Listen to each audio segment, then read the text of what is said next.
चलिए बुलेटिन में सबसे पहले बात करते हैं प्रदेश की ट्रांसफर पॉलिसी की। प्रदेश में तबादले को लेकर नई पॉलिसी बनेगी। चुनाव के बाद तबादला नीति लागू हो सकती है और इसे लेकर प्रशासनिक सुधार विभाग ने अलग अलग विभागों से सुझाव मांगे हैं। इसके साथ ही तबादला नीति को लेकर एआरडी सचिव राजन विशाल के नेतृत्व में एक दल ओडिशा जाएगा। तबादला नीति में 2 साल तक ग्रामीण क्षेत्रों में पोस्टिंग रखने, दिव्यांगों और गंभीर बीमारियों से ग्रसित कर्मचारियों को राहत देने और ऐसे अलग अलग तरह के प्रावधान शामिल हो सकते हैं। तो ट्रांसफर पॉलिसी में परिवर्तन होने वाला है। नई ट्रांसफर पॉलिसी इन चुनावों के बाद लागू हो सकती है।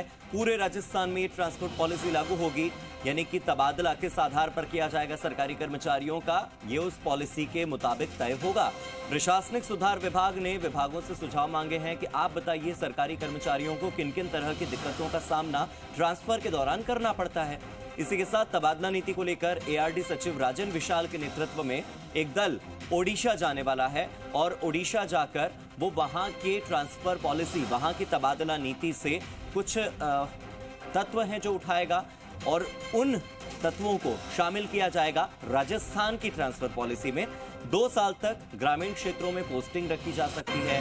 हो सकता है कि जो दिव्यांग हों या गंभीर बीमारी से ग्रसित कर्मचारी हों, उन्हें राहत दी जाए कुछ नियमों के मुताबिक, और उन नियमों में तब्दीली होने वाली है। प्रावधान ये सब उसमें शामिल होंगे जो नई पॉलिसी बनने वाली है।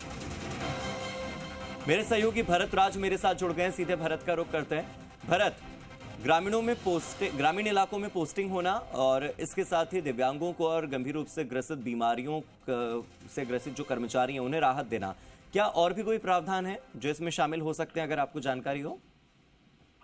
देखिए, कर्मचारियों के तबादलों को लेकर सरकार चुनाव आचार संहिता के बाद में ये पॉलिसी ला सकती है, लेकिन अभी जो मसौदा है लगभग इन्होंने तैयार कर लिया और इसी का एक कॉपी है सभी विभागों के एसीएस है, प्रिंसिपल सेक्रेटरी उनको प्रशासनिक सुधार विभाग की ओर से भेजी गई है, जिसमें पिछले दिनों मुख्य सचिव की अध्यक्षता में एक बैठक हुई थी। उसको लेकर ये सुझाव है सभी विभागों को उन्होंने भिजवाए कि इन बिंदुओं को ध्यान में रखते हुए अपने विभाग का भी एक ड्राफ्ट फाइनल करना है, जिसमें कर्मचारियों, स्टेक होल्डर्स, लाभार्थी कर्मचारी हैं, उनसे चर्चा कर 1 माह में स्थानांतरण नीति के जो दिशा निर्देश सरकार ने तैयार किए हैं उसमें क्या बदलाव कर सकते हैं ये और उसको अनुमोदन के बाद में प्रशासनिक सुधार विभाग को भिजवाया जाना है। उसके बाद में सभी विभागों के जब सुझाव मिल जाएंगे और एक फाइनल ड्राफ्ट तैयार सरकार की ओर से किया जाएगा और मुख्यमंत्री से अनुमोदन के बाद इसे प्रदेश भर में लागू किया जा सकता है। बात की जाए इस तबादला नीति में क्या कुछ खास हो सकता, उसमें देखा जाए तो ये जो तबादले होंगे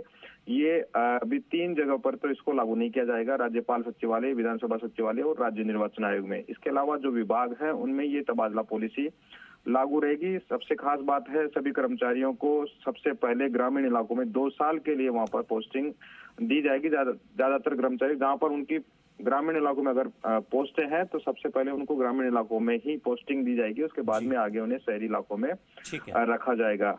इसके साथ ही कर्मचारियों की 2 श्रेणियां बनाई जाएगी। इसमें जिन विभागों में 2000 से ज्यादा कर्मचारी है वो ए श्रेणी में रहेंगे और 2000 से कम कर्मचारी वाले बी श्रेणी में रहेंगे। तो ऐसे कर्मचारियों की उसमें श्रेणियां भी विभाजित रहेगी। जो बीमार है, दिव्यांग है या कोई खास बीमारी से, गंभीर बीमारी से ग्रसित है तो उनके तबादलों में प्राथमिकता दी जाएगी। कोई भी कर्मचारी 3 साल से ज्यादा एक स्थान पर नहीं रह सकता, तो उन ऐसे कर्मचारियों के तबादले किए जाएंगे। डेपुटेशन पर बिना मंजूरी के तबादले नहीं होंगे। अगर पोस्टें खाली है तो उन्हें वहां पर उनका नहीं किया जा सकता है। तो ये तमाम डायरेक्शन है जो उनकी ओर से दिए गए हैं और तब सभी को बहुत बहुत शुक्रिया मेरे साथ जुड़ने के लिए और इन तमाम जानकारियों के लिए। तो ये जो नई ट्रांसफर पॉलिसी है ये चुनाव के बाद पूरे प्रदेश में लागू होगी।